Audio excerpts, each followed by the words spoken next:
Hablaremos esta noche del diluvio. En casi todas las partes del mundo aparecieron antiguas tradiciones relativas a un gran diluvio. Había un recopilador llamado André que estableció en 1891 la existencia de 63 leyendas.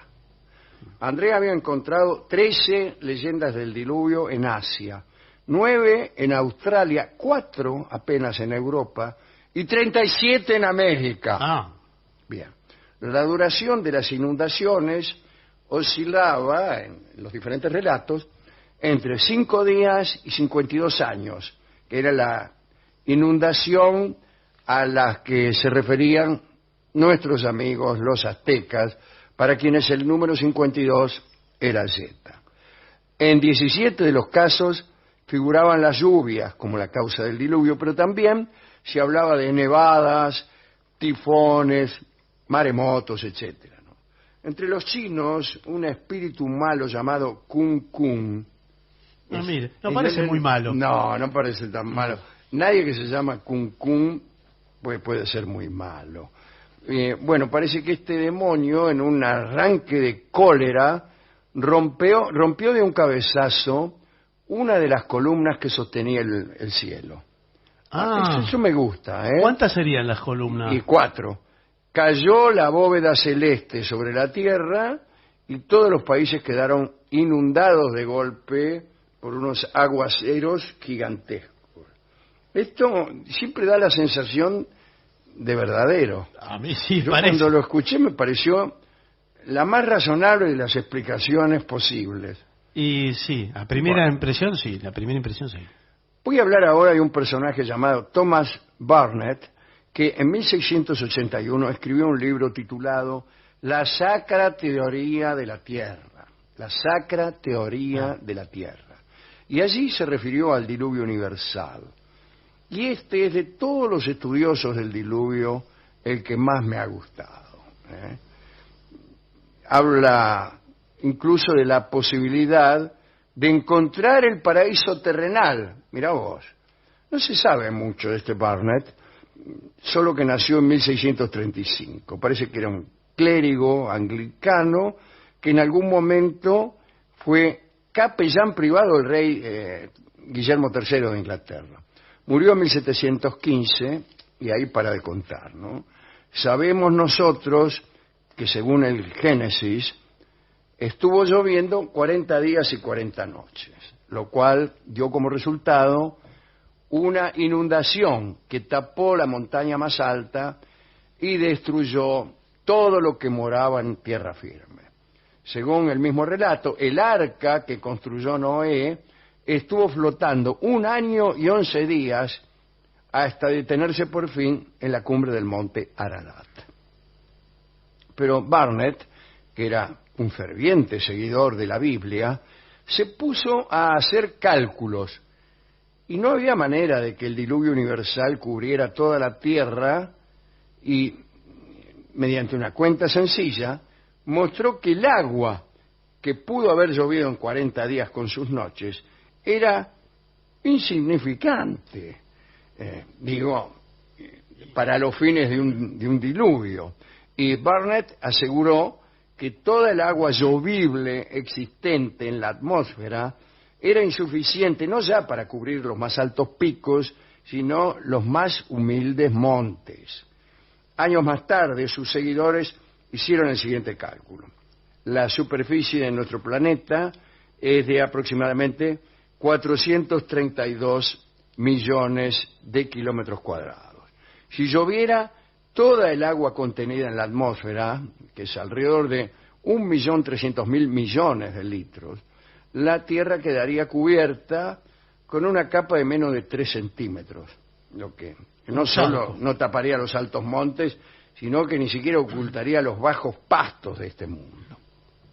También Voltaire, algo desengañado, hizo algunos cálculos contra el diluvio y, contrariamente a lo que hacía todo el mundo, que era quejarse de la insuficiencia de alimentos para los animales del arca durante 1 año, por ejemplo, Voltaire se preguntaba cómo se había alimentado la humanidad después, puesto que hubieran quedado inutilizables todas las tierras cultivables. Bueno, pero siempre hay alguno que contesta, ¿no? Sí. El problema para Burnett es que, como él era un buen religioso y no quería renunciar a la idea del diluvio, y entonces llegó a una notable conclusión. Si el desastre no había venido de los cielos, es porque había irrumpido desde la profundidad. Y tomando una idea de Descartes, conjeturó que en el momento de la creación, la Tierra era una esfera perfecta y paradisíaca, cubierta por una corteza de materia sólida y lisa, y con los océanos fluyendo por debajo de esa corteza. Pero un día la corteza se partió y ahí tuvo lugar el diluvio.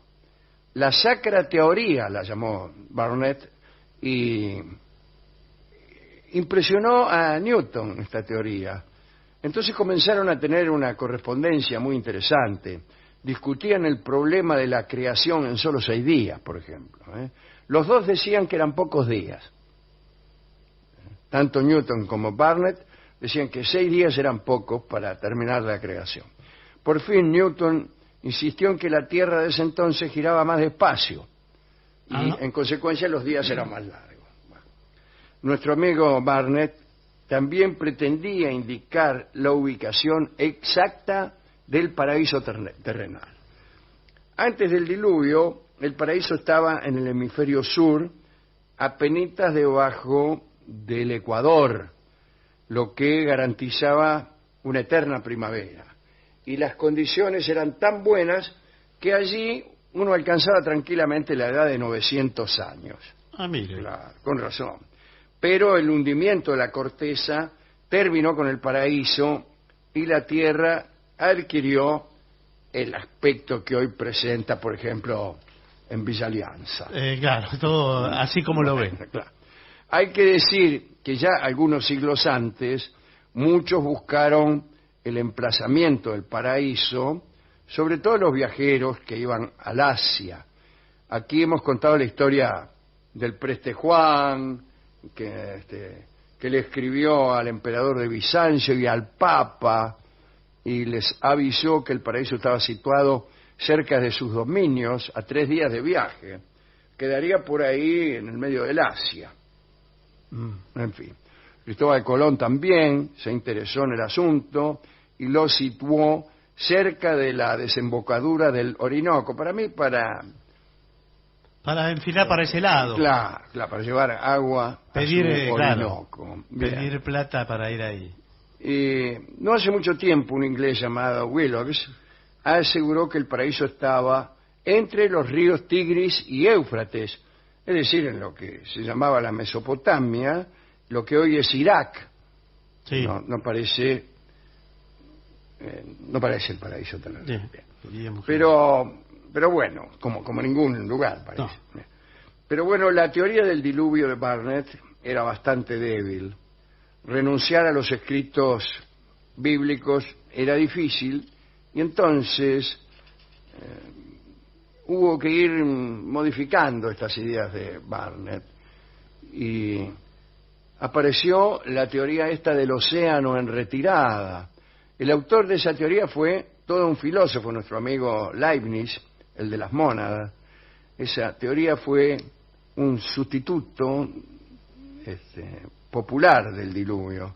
Se hablaba de un gran océano originario que retrocedía poco a poco. El más grande de los teóricos del océano en retirada fue Abraham Werner, un profesor de la escuela de Freiberg en Alemania. Werner observó que algunas rocas habían obtenido su forma en el mar y entonces atribuyó este origen a todas las rocas. Todas las rocas venían del mar. La teoría del océano en retirada tenía algunos puntos muy débiles. Por empezar, no quedaba claro de dónde había salido ese océano en retirada ni a dónde iba a parar el agua sobrante a medida que se iba retirando, que el océano se iba retirando. Tampoco explicaba la existencia de los volcanes y entonces aparecieron unos contrarios a esa teoría, que eran los plutonistas, que decían que todo tenía un origen volcánico, una teoría de fuegos infernales, de un mundo en perpetua formación, y donde se hablaba del poder del fuego. Bueno, esto también desafiaba toda la historia bíblica. En 1788, James Hutton publicó estas ideas volcánicas en la Real Sociedad de Escocia y fue acusado de ateo, de negar la evidencia de la creación y de un diluvio catastrófico. Voy a contar un pequeño dato que tiene algo de mítico y algo de verdadero.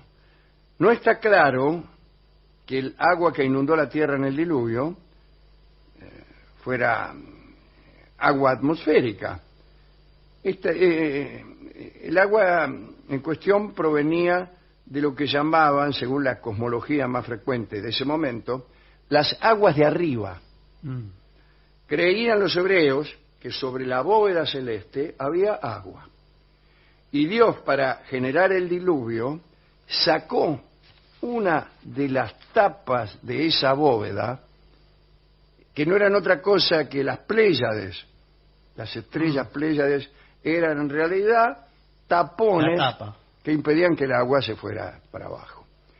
Pero, oh curiosidad astronómica, en la época en que se calcula que tuvo lugar el diluvio, es decir, allá por el tercer o cuarto milenio antes de Cristo, una de las Pléyades desapareció, dejó de verse. Seguro se trataba de una estrella que se apagó y dejó de ser visible. De manera que hay una coincidencia entre una verdad astronómica y una explicación mítica del diluvio.